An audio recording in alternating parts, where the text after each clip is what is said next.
This podcast is a quest for well-being, a quest for a meaningful life through the exploration of fundamental truth. Enlightening ideas, insights on physical, mental, and spiritual health. The inspiration is love. The aspiration is to awaken new ways of thinking that can lead us to a new way of being well. Welcome to Body, Mind, and Soul Healing Conversations.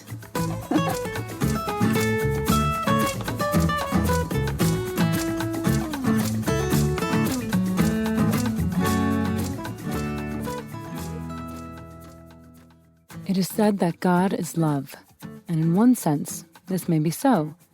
But to say that God is love is to say that love is God, and this is not so. The two are not equal, or the same, or interchangeable. Better to say, God is, and also, love is. But what is love? And what does love have to do with God, if God is? We might begin by saying what love is not. Love is not an activity. Love is not something we do. Love is not an action. In essence, love is not a verb, nor is it a choice. Love, simply, is the recognition of our shared being.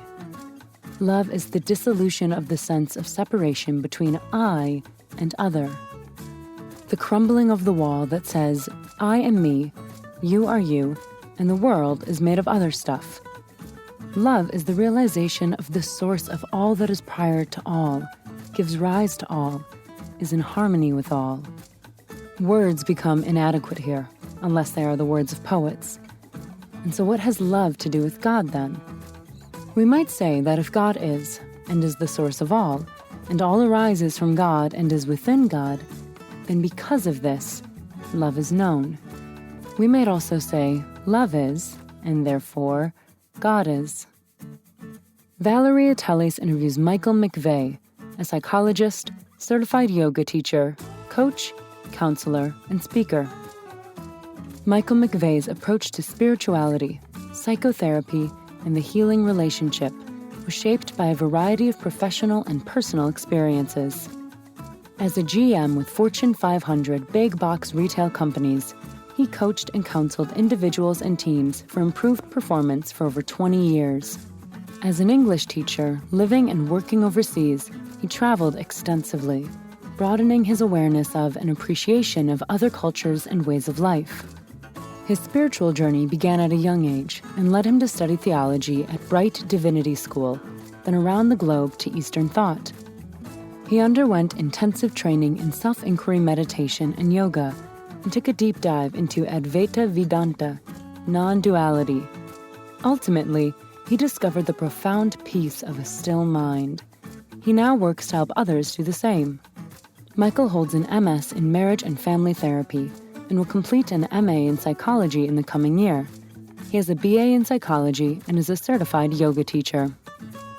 Meet Michael at michaeldmcveigh.com and discoveringnonduality.com. Here is the interview with Michael McVeigh.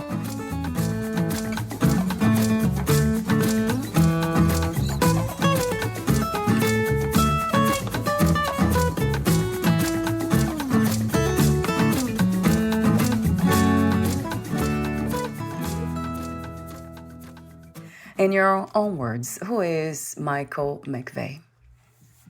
Oh my gosh, that is a work in progress. It's been a process of discovery for many years. Who I thought I was when I was younger is not who I realized that I actually was as I, matured. And who I am now is like I said, still a work in progress. But I like the direction that I have I found myself heading in, and it's one of growth and one of openness and learning and improvement, and So that, in a nutshell, that would be who I am. If life had one purpose only, what would that be from your perspective? Mm-hmm. Yeah, well, we're all seeking for something. Most of us are seeking some form of happiness, and we're seeking it a lot of times in maybe a career or, another person or, a nice house or material possessions.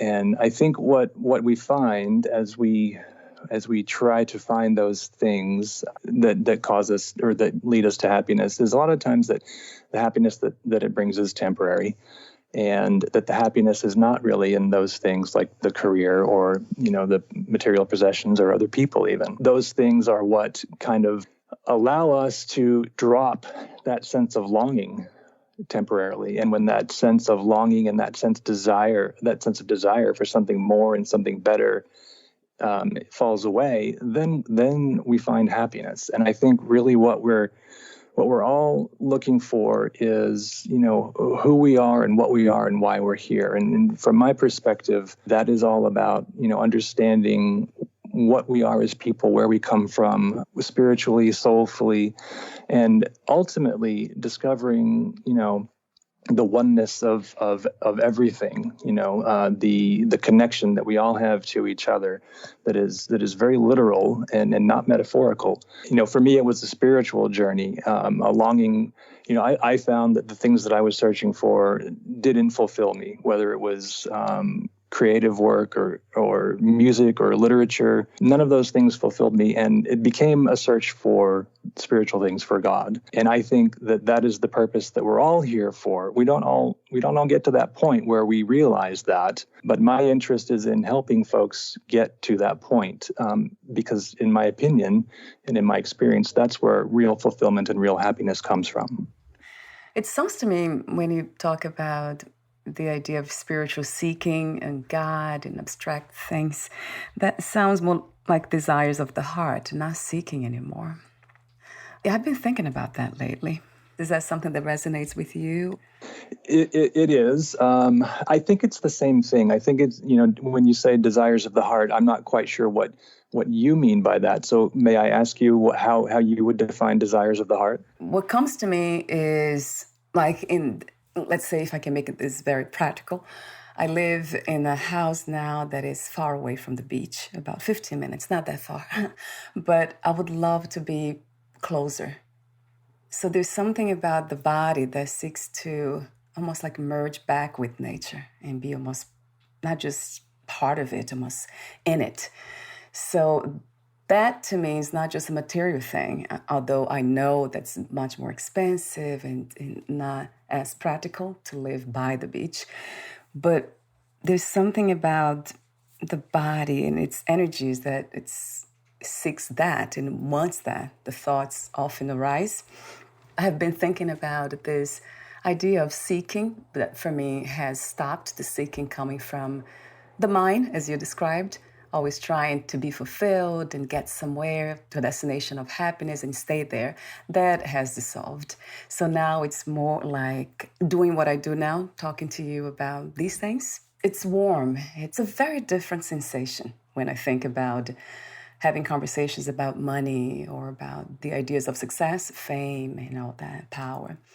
So this fulfills the heart. It opens the heart and being in nature.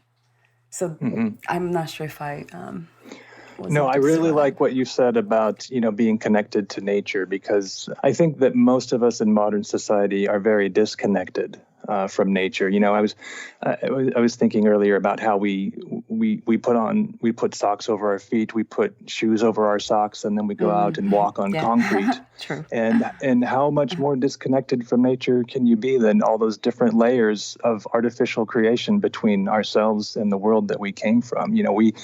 We all do arise from dust, as the old saying is, and we return to dust. But we forget that while we're here. We don't realize that, at least not in our everyday Right. typical waking experience. But True. we're all very much a creation of this world, and we arise from it and we return to it like a drop of water rises up out of a lake or the ocean. It's separate from the lake or the ocean while it rises up.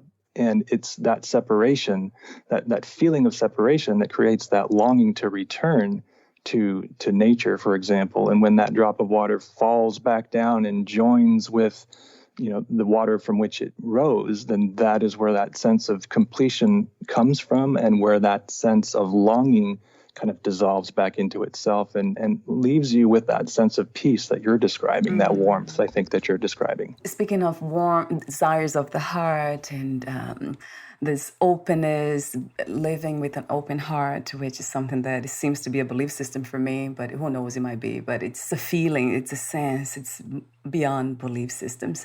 So talk to me about love and the idea of God. What is love to you, and what, who, and where is God? Yeah. Oh, wow. That is that is a question that I have asked quite a few times. What is God? Where is God? So yes, I think that the when we really explore what love is, then it gives us a sense of what God is, and that might take a minute to kind of to dig into that. But when you are truly in love with someone, it's not so much an emotion, it's not so much a feeling, and it's not so much a choice. And these are words that oftentimes are used to describe what love is. People will say love is a choice to be with someone, or it's an emotion. And in English, we only have one word to describe many different kinds of love, but the love for a romantic partner is much different than a love for our child or our friend, or our love for pizza. Yes. We use the word love for all of those things, and we mean very different things by it.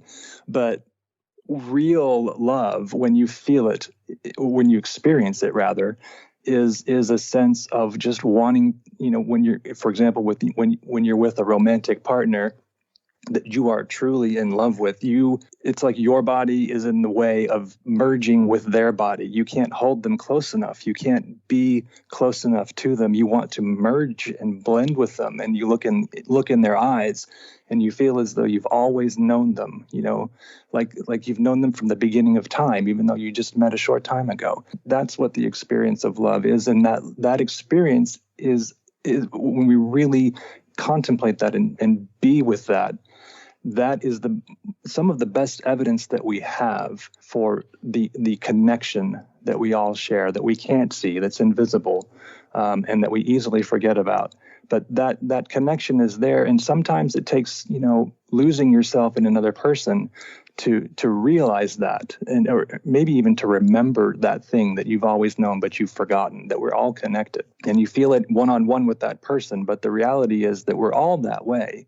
We're all connected in that way. And if we were to really intimately bond with another person, any other person, we would probably experience that same feeling if we allow it. But sometimes our brain gets in the way, or our culture, our differences of personality, or things like that kind of interfere with that on a normal basis. But when we experience that is kind of the best evidence that we have for what God is, because people often say that God is love, right? Well, what does that mean? Does that mean that love is God? Because that doesn't really make sense. If you consider the word is as a kind of an equal sign, if God is love, then love must be God. And that doesn't really make a lot of sense. But if we think that God is that thing that created us all, that we all arose from, and the source of everything, then it makes sense that we would experience that feeling of love and that connectedness. And it's almost like proof or evidence that there must be something that we can refer to and call God, if that makes sense. Yes, very much does. Very, very much does to me. The article you sent me, part of it I have here, it says, love is not an activity. Love is not something we do. Love is not an action. In essence, love is not a verb, nor it is a choice. Love simply is the recognition of our shared being.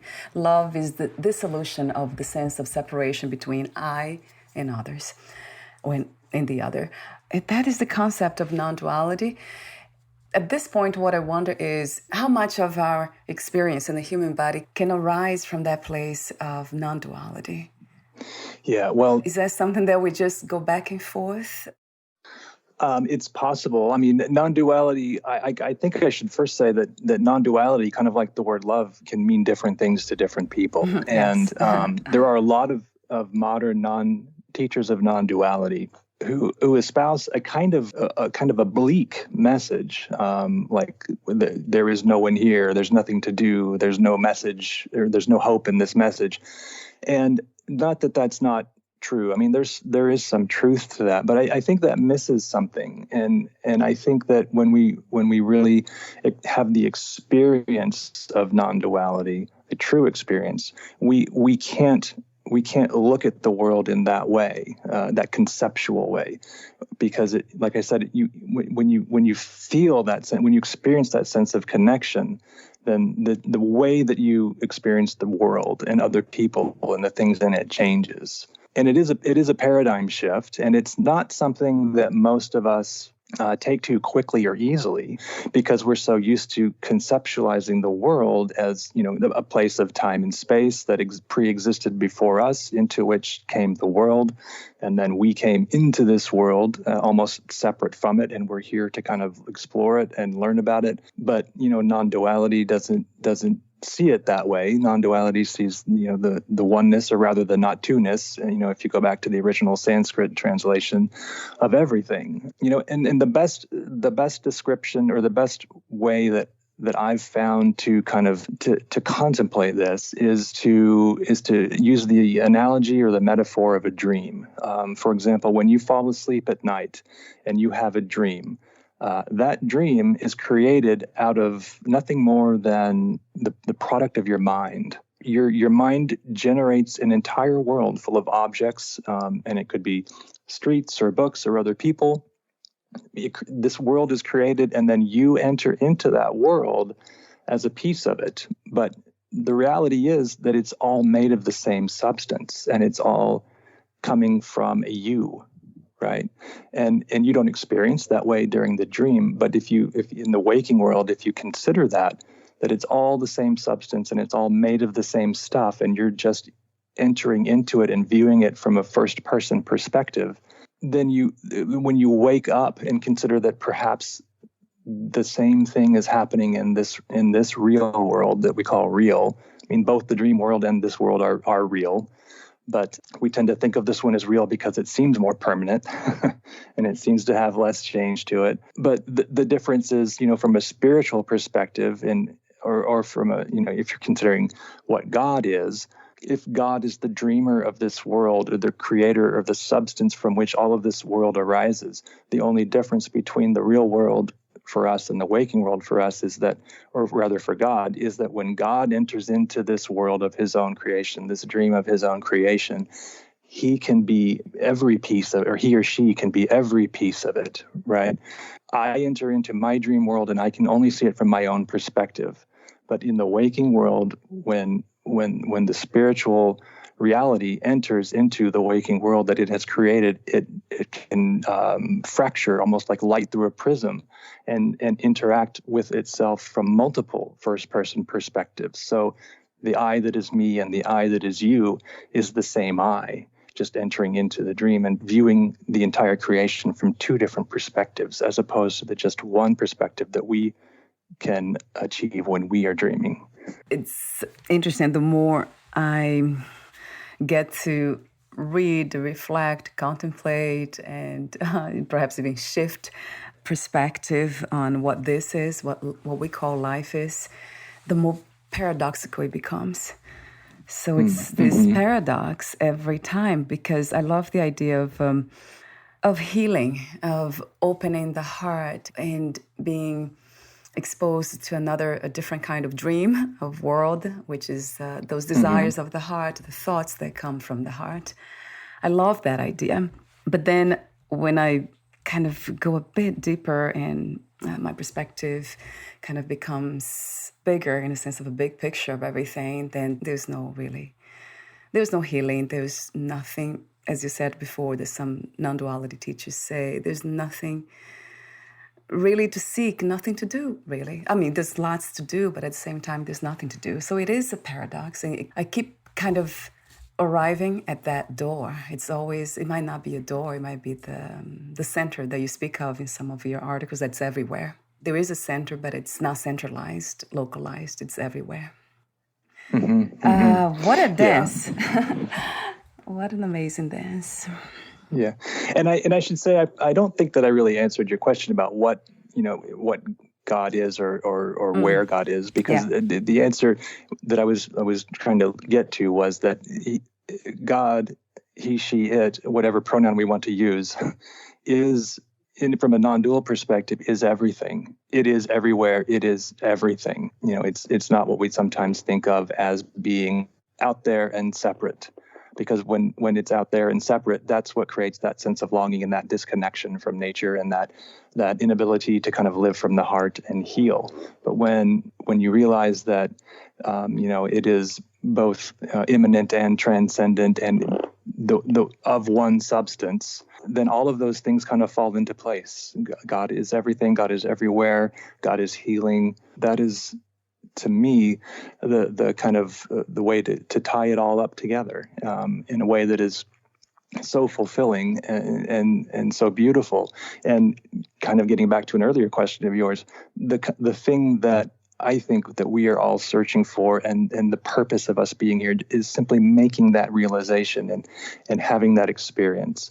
And it may be a brief experience. It may be very brief.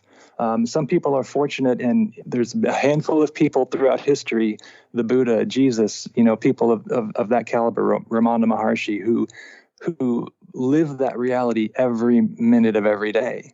But they are few and far between, and the rest of us, we're lucky to get a glimpse of it or to experience it for a time or two.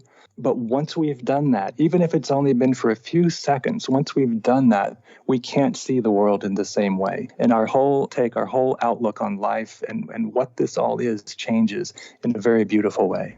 So what was the inspiration for you to become a psychologist, Mike? I had always had an interest in psychology, even from a very young age. When I went to college, at the normal time people go to college in their late teens, early 20s. That's what I studied, psychology, intending to go on to graduate school at that time.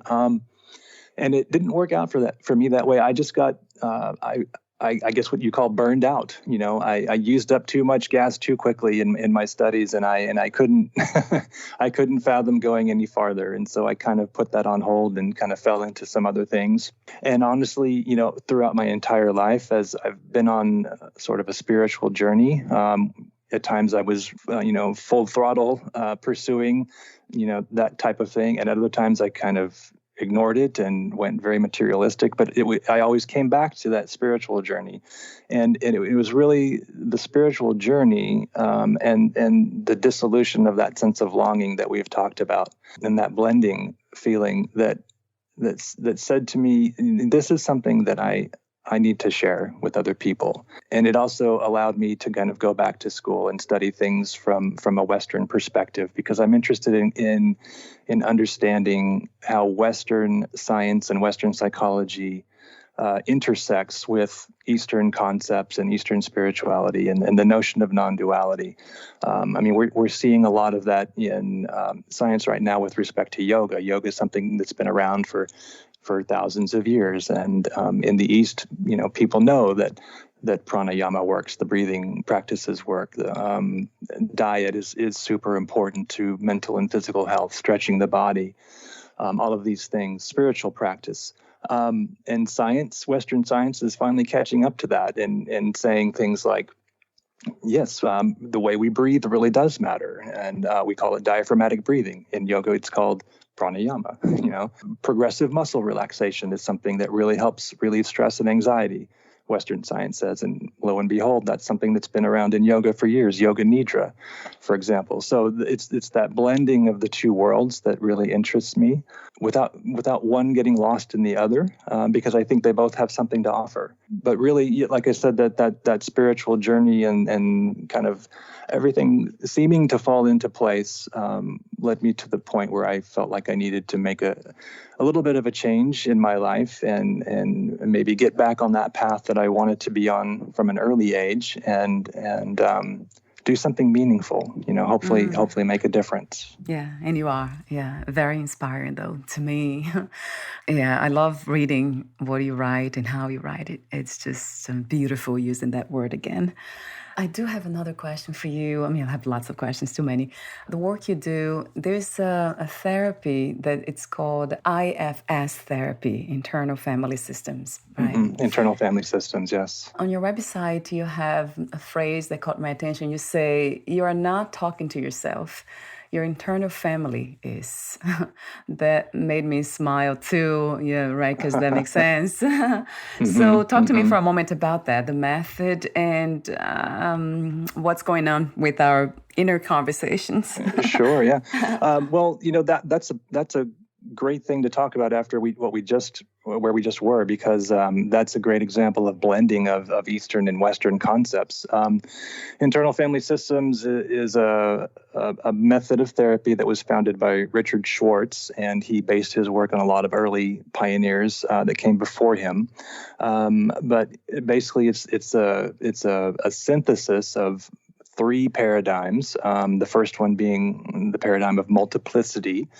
And multiplicity means that, we tend to think of ourselves as a single, solitary, whole unit, thinking and feeling and doing our own thing and making our own decisions.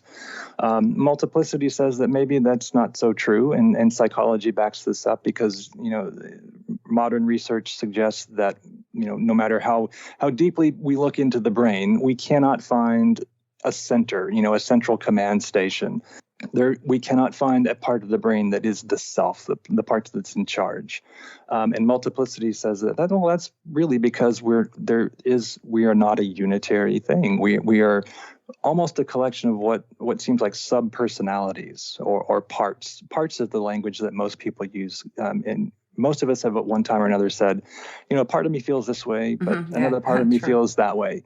A part of me wants to open the refrigerator and eat that tub of ice cream to make myself feel better. The other part of me says, no, that's not a good idea, right? So true. And it's that conflict is there, and that conflict arises from these different parts of our personality, these different sub-personalities, and that's kind of what multiplicity is getting at.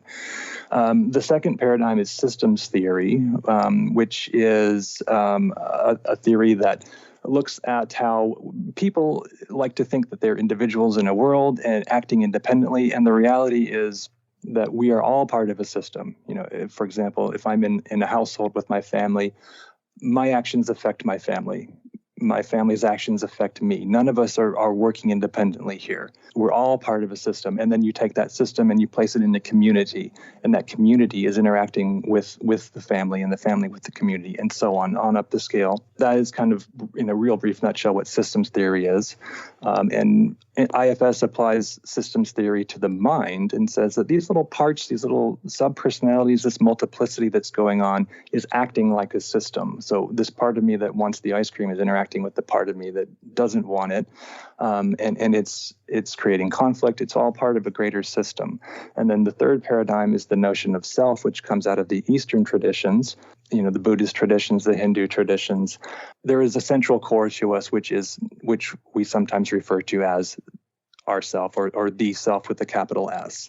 And this self is what's observing and is aware of all of these interactions of all these other parts. But we sometimes feel like we sometimes get blended with these other parts. So we think that the part of us that wants the ice cream is us. And then we feel bad and we don't like ourselves or we hate ourselves. And the reality is we need to take a step back and realize that the thing inside of us all that observes this, that sees this, that recognizes all of these different parts, all of these different systems that are going on, that is the real us. That is the real us. And if we can unblend from these other parts, that are causing conflict, then we can restore them to a system, to a balance and a harmony that we can then project out into the, well, obviously it resolves itself in some peace inwardly for us, which we can then project out into, our family, our community, and so forth. So I'm not sure what your original question was, but that's my answer to where we went. When you talk about the self, capital S, that gives the impression that there is someone who is the boss, who is kind of directing. You said that's the observer. It doesn't do anything, right, Mike? It just observes. But how does it influence the actions and the thoughts of the person, of the human being? Well, I would say that I know it sounds kind of contradictory to say that there is no centralized command center, there is no self, and then turn around and say that the self is the core of all of us. Yeah. But it's that piece that is that's the piece that is connected to the world and to nature. That's it's almost like the channel from which all of the substance of the world arises and materializes. That center, maybe center is a better word, or that element is that which through everything flows. And so when, in non-duality, when we say there is no doer, for example, there's no one here, nothing to do, that's kind of what it's talking about, because there really is no one here, no doer, but it doesn't feel like that to us because, there's something that observes, there's something that is aware of everything that's going on. And that's what the self is. It's almost like a knowing. It's almost like an observer. And it's that observer, going back to the metaphor of the dream where the spirit enters into the dream and then plays every role.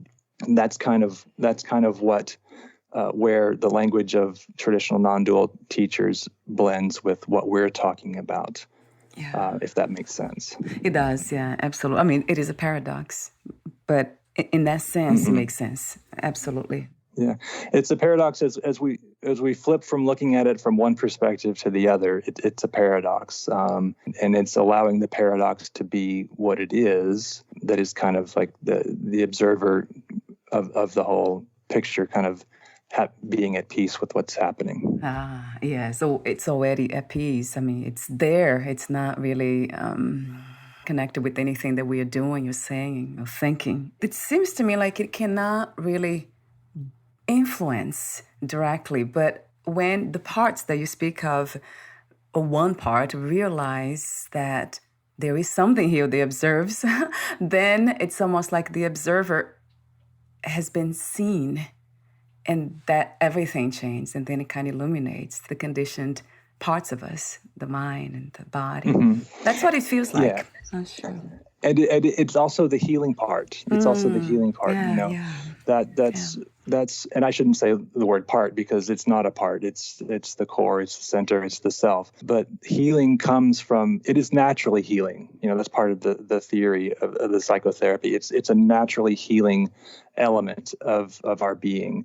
And the parts, for example, that are in conflict with each other, when they interact with the self, or when they turn and see the self, like you said, the self's healing qualities can calm them, can heal them, can restore the system to a place of balance and harmony.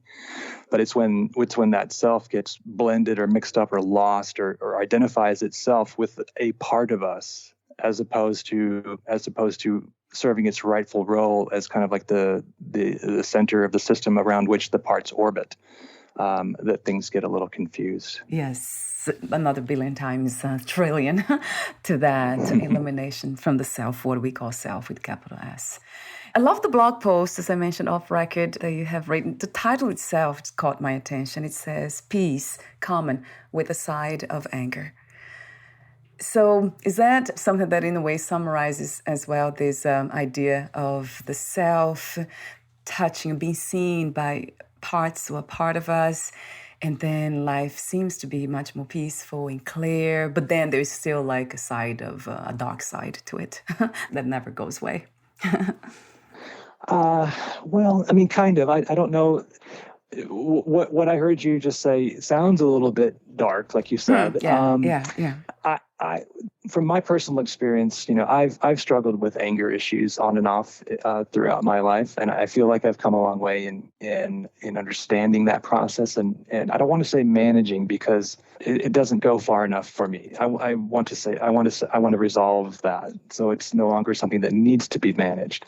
But when I look closely at the anger that rises in myself, what I find is that anger comes up and it looks for a source. It looks for something to blame. It looks for something to point its finger at and said, I'm angry because you did this or you said that or because this happened. So that feeling rises up. And it does that automatically. And we, for example, when talking about blending, we become confused. We become blended with that feeling of anger, and we mistake that feeling of anger for ourselves. And we get lost in the blame that it wants to place on others for the way we're being treated. And if we allow that to fuel us, then that's where anger gets its energy, and that's where anger becomes stronger. And if in that moment that anger arises, and this is not an easy thing to do, but it is doable. If when that anger arises, we can recognize that anger, that part of us that's rising up in anger, if we can recognize it and for what it is and allow it to be there, without letting it place its blame, but just feeling it, just experiencing it, just turning towards it and allowing it to be there, then what happens is it has nothing to fuel it. It has nothing to power it. And then it dissolves. It rises up for a purpose. It's there to defend us and to help us from a wrong that it perceives. And if we can just acknowledge it and let it do that, if we can just let it do its job without blending with it and giving it the fuel that drives it, then we can experience that anger, we can feel it, and we may be furious, we can feel it, but that anger exists within something, and that something that exists within is our core self of peace. And when that anger is allowed to express itself and then fall away, then what we're left with is that sense of peace. And it's really remarkable to experience that. What arises, that's interesting, you talk about the feeling of anger. There are so many feelings that we can call dark, or coming from the parts, the separated self, the separated wholeness, as I call it. For me, has been more physical, like when I am in the presence of some people, then my body just reacts in a very negative way. The stomach, and I have a headache. And then from the physical sensations, uncomfortable sensations, then thoughts arise as blaming the people that I'm around. Like it's coming from them, they are causing this. So it's not really anger, but it's the acknowledgement that the body's sensing something. And it's not comfortable in certain situations with certain people. I'm still investigating what that is. And I go back to the situation just to make sure I'm not pushing away anything. But the pain still persists, headaches and my stomach aches and not feeling comfortable. So I wonder what that is. I'm still working on it. Yeah. Well, it sounds like you're very in touch with your body. And some people aren't as in touch as you are.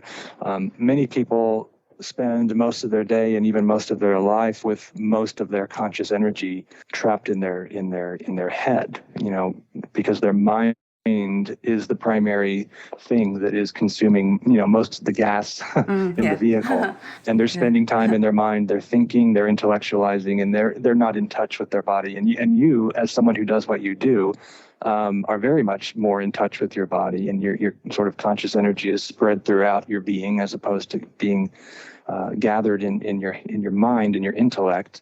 Not that you don't have energy up there, you do, but it's also shared with other important parts of your being, like your body. And as a result, you're able to sense these signals that some other people aren't so sensitive to, that are arising with a purpose. And we tend to put a negative label on them. If they're pleasant, we label them good. If they're unpleasant, then we label them bad. But the truth is, there's neither good nor bad when it comes to feelings that we feel in the body, they all serve a purpose. They all are well intended. And this goes back to internal family systems theory. All of the parts of us have a good intention. They want the best for us. They're trying to, like, for example, in what you're talking about, they're trying to alert us to something that could be a danger, could be a risk. And it's a way of saying, hey, look out. And it's a way of saying it that is very loud and kind of uncomfortable at times. And that's the trade-off for being more well-rounded and more balanced being, if you understand what I'm saying. Oh, wow. Yes. That's very helpful. So those feelings, they carry a purpose. They're trying to tell me something. And I keep doing the same thing because they're family members that I can't really push away and say no and stay away from them. And I'm trying to kind of, in a gentle way, uncode, like to understand what is the danger here. Not trying to get to know the future because that doesn't make sense to me, to try to decipher the future, to know what's going to happen then. But I know something's happening here. I love the way you say purpose that it has. And that came to me intuitively, that there is a reason. And I don't know what to do because I never really ran from danger in a way because it always had a powerful lesson to teach me every time throughout my life. So I never ran from anything that seemed even to be dangerous. And then I learned a powerful message, always did. Do you want to make a comment about that? Well, I was going to say maybe danger isn't the right word, Right. But like you said, all of these feelings that rise up in us, whether they're love or joy or anger or jealousy or resentment or thoughts, thoughts that arise into our head without us necessarily thinking them. This happens to us, but sometimes we don't realize it. We think we're the thinker of our thoughts, but oftentimes our thoughts are just bubbling up. And we're recognizing that they're there. But all of these thoughts and all of these feelings arise from these different parts of us, these different sub-personalities. And like I said, they're all well-intended. They all are trying to do their job for us as best they can. And even when it doesn't seem pleasant or there's conflict between one or more parts, just understanding that they're all well-intended and they're all wanting the best for us, but they have different visions of what that looks like. If we can step back and allow them to say their piece, almost like it's a democracy and they can voice their opinion and then let the decision be made, then the self is free to be the leader of that system and like I said, restore it to balance and harmony so that you don't experience that kind of upset. Yeah, that's what I wonder if this will ever go away. It hasn't in about 3 years. So that's an interesting idea. I love this. So it might be coming from a part of me that rejects something that is perceiving as negative, as bad, as judging. It's a part of me that might be judging the situation or the person in front of me. That might be it, right? And then what I do with my whole being, just try to be present as much as I can and just be open to the judgment even of that part, and then what's the love that I can perceive too coming from other parts to that person. So it's kind of like I said before, the only word I can use is a dance. It's this amazing dance. Kind of trying to balance, these parts. Yeah. And, I think another good word to maybe consider is acceptance. I think that's kind of a part of what you're talking about is the notion of acceptance. And a lot of times we think that acceptance is something that we have to do, and we wonder how to do it. And sometimes we even ask the question, how do I accept this? I mean, I want to be okay with this. I don't know how to do that. And acceptance is not something that is a doing. It's not something that we do. It's actually the absence of action. Acceptance is the dropping of resistance to the way the situation happens to be right now. And if we can just allow the situation to be what it is, there may be judgment arising, but it's not from us. There may be pleasure arising, but even that's not from us. That's something that the self is observing. And allowing everything to happen without resisting it, without fighting it, is what acceptance is all about. It's the absence of action or the absence of resistance. Oh, wow, I love that. And that sounds like if we have one definition of love, being open to what is, right? What's happening now, exactly the way it is happening. That sounds like love to me, very much. Yes. I love that. I have to use the same word. That's beautiful. Okay, Mike, we're almost at the end. I love also something that I found on your website. You said, here is not a place in space, and now it's not a moment in time. That's another conversation we could have, but I'll leave it at that. That's another 30-minute conversation right there. Sure. For sure. I love that. And so my last question is, what are 3 things you wish everyone to experience with the body, mind, and soul before they lose the body, before they die? Wow. What are 3 things I wish everyone to experience? Well, that if there are people who haven't yet had the opportunity to experience that type of love that we talked about early on in the conversation, that would be number 1. I would like everyone to experience that I would like them to have the experience that they are not their thoughts and they are not their emotions. They are the observers of those things. And I think maybe those 2 things might be enough. There's probably a third one that I could think of if I had more time. But I think understanding that, the thoughts that we think aren't necessarily who we are or even our own thoughts sometimes, and combining that with that feeling of love, that true connection, that blending, that alone is a very spiritual experience. Yes, I love what you do, how you express these profound messages. They are not easy to communicate. So thank you for doing a beautiful job at it. Thank you for our conversation, your presence here today, Mike. And before we say goodbye, where can we find more information about you, what you do, your services, products, and future projects? Well, I have I maintain 2 websites. One of them you've noted some articles from. It's called Discovering Non-Duality. DiscoveringNonDuality.com is the website, and that is for people who are very interested in obviously the concept of non-duality from a spiritual perspective. A lot of non-dual teachers or proponents don't incorporate, a spiritual component and don't reference the word God too much, which I do. So it makes it a little bit different and maybe niche. But that would be place number 1. And then place number 2 would be my website that I maintain for psychotherapy purposes, which is michaeldmcveigh.com. Wonderful. I'll have those links on a podcast profile too, in written, clickable form. Thank you so much again for everything that could be felt and sensed. Thank you. Everything that could be heard and also sensed. Bye for now, Mike. We'll talk soon. Bye-bye. Thank you. Bye.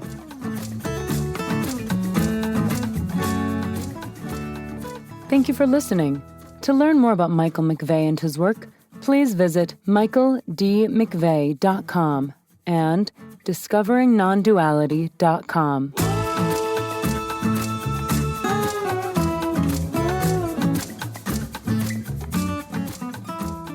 To learn more about this podcast, please visit fitforjoy.org/podcast. Thank you again for listening, and bye for now.